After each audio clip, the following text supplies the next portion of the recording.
Hi, this is Galaxy S24 Ultra and I'll show you the fingerprint scanner that's on this device.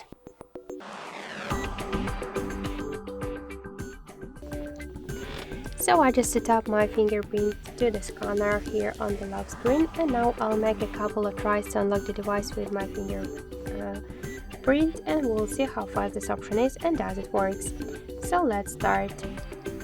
1, 2, 3, 4, 5.